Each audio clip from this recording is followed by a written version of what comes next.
ठाणे महानगरपालिका क्षेत्रातील घनकचरा तसेच वाहतूक कोंडीचा विषय गहन झाल्यामुळे ठाणे महानगरपालिका क्षेत्रातील नागरी सुविधांची कामं वगळून इतर सर्व बांधकामांना स्थगिती द्यावी तसेच सदर विषयावरती विचारविनिमय करण्याच्या उद्देशाने सर्वपक्षीय बैठकीचे आयोजन करावे अशी मागणी ठाणे शहर काँग्रेस अध्यक्ष विक्रांत चव्हाण यांनी पत्रकार परिषदेमध्ये केली आहे। या संदर्भातील निवेदने मुख्यमंत्री देवेंद्र फडणवीस, उपमुख्यमंत्री अजित पवार, एकनाथ शिंदे, महाराष्ट्र राज्याचे सचिव तसेच विरोधी पक्षनेते भास्करराव जाधव इत्यादींना दिली आहेत।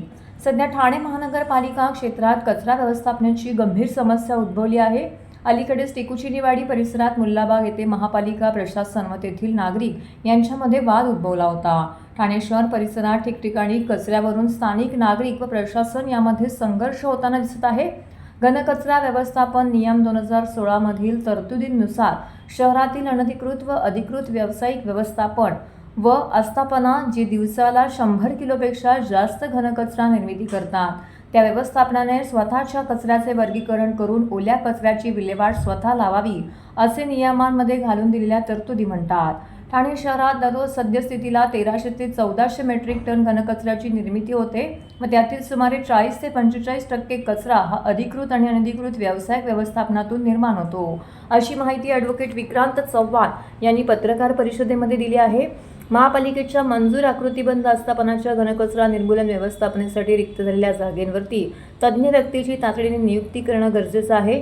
तसेच या सर्व बाबींवरती चर्चा करण्याकरिता व नागरिकांचा लोकशाहीवरती विश्वास अबाधित ठेवण्याकरिता आयुक्तांनी ठाणे महानगरपालिकेच्या नरेंद्र बल्लाळ सभागृहात सर्वपक्षीय बैठकीचं आयोजन करावे अशी विनंती शहर काँग्रेस अध्यक्ष विक्रांत चव्हाण यांनी केली आहे।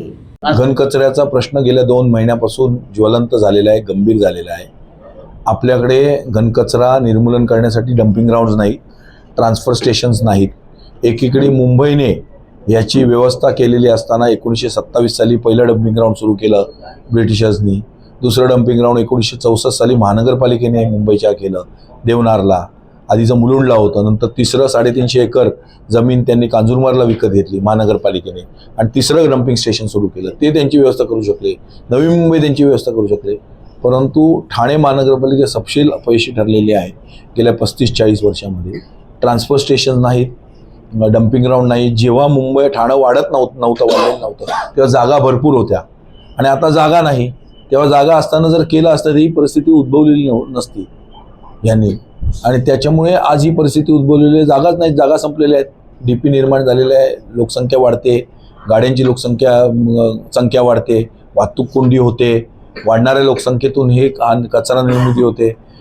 अनधिकृत मॉल्स, हॉस्पिटल्स, हॉटेल्स, लॉन्स, लग्नाचे हॉल्स या सगळ्यांमधून 100 टनपेक्षा जास्त कचरा निर्मित होतो।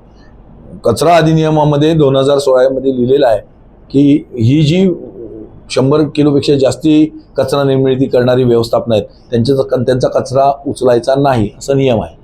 त्यांनी त्यांच्या कचऱ्याचं निर्मूलन करायचं आणि कचरा वर्गीकरण करायचं। असं असताना फक्त तिकडेच कचरा उचलला जातो। त्यांच्या दिमतीलाच गाड्या बांधलेल्या आहेत। 1300-1400 टन कचरा निर्मिती होते, त्यातला 600 टन त्यांचाच असतो आणि तेथे गाड्या जास्त लागलेल्या असतात। नागरिकांचा कचरा उचलला जात नाही। आता हे ट्रान्सपोर्टेशन नवीन सुरू केलं आहे, तर तुम्ही सीपी तलाव सारखे 6-6 माळ्याचे तिथे कचरा हे करणार का? माझं तर म्हणणं आहे हा कचरा सगळ्या लोकप्रतिनिधींच्या समोर नेऊन टाकावा, आमच्या दारासमोर पण टाकावा, म्हणजे लोकप्रतिनिधींना कळेल।